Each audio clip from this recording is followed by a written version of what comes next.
UGC ने UGC regulation for promotion of equity in higher education के regulations को notify कर दिया है। रेगुलेशन ये कहते हैं कि अब हायर एजुकेशन में, विश्वविद्यालयों में भेदभाव करना गलत होगा, उसके खिलाफ कार्रवाई की जाएगी। और आप जानते हैं क्या हो रहा है?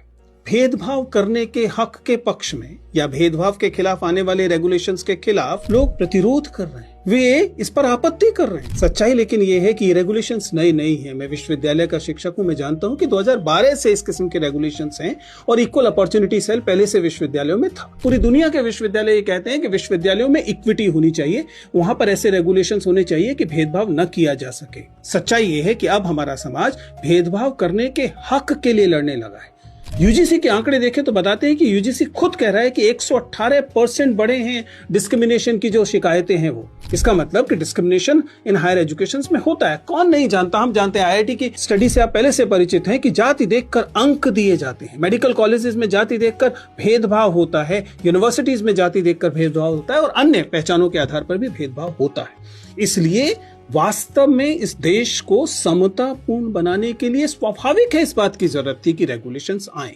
और ये रेगुलेशंस क्या मांग करते हैं? ये रेगुलेशन ये कह रहे हैं कि अगर कभी भेदभाव होता है तो उसके खिलाफ शिकायत करने के लिए एक डेफिनेट कमेटी होगी और उस कमेटी का कंपोजिशन ऐसा होना चाहिए कि वो भेदभाव के खिलाफ वास्तव में जांच कर सके। ऐसा ना हो कि भेदभाव करने वाले समुदाय के लोग ही उस कमेटी में बैठे हुए हों। तो स्वाभाविक है, लोगों का कहना है कि इनका गलत इस्तेमाल हो सकता है, ये मेरिट के खिलाफ है। ये समझना मेरे लिए तो एकदम मुश्किल है कि मेरिट के खिलाफ कैसे हो सकता है। और जहां तक गलत इस्तेमाल की बात है, ध्यान रखिएगा, कोई भी एक्स्ट्रा ऑर्डिनरी लॉ, चाहे वो जेंडर जस्टिस के लिए हो रही हो, चाहे वो दहेज के खिलाफ हो रही हो, चाहे वो दलित उत्पीड़न के खिलाफ हो रही हो, वो एक्स्ट्रा ऑर्डिनरी लॉ होती ही एक्स्ट्रा ऑर्डिनरी इसलिए है क्योंकि अन्यथा जिनके खिलाफ यह भेदभाव हो रहा होता है वे बेहद कमजोर होते हैं।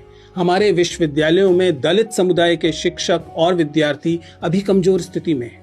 अगर उन्हें अतिरिक्त ताकत नहीं दी जाएगी तो ये भेदभाव लगातार बढ़ते रहेंगे। इसलिए मुझे लगता है कि हम तमाम लोगों को, ठीक तरीके से सोचने वाले लोगों को, इन रेगुलेशंस का समर्थन करना चाहिए और वे लोग जो इसके खिलाफ प्रतिरोध कर रहे हैं उन्हें समझना चाहिए कि देश संविधान से चलेगा। अगर देश संविधान से चलेगा तो भेदभाव जो है वो एक बुरी चीज की तरह ही पहचाना जाएगा, पहचाना जाना चाहिए।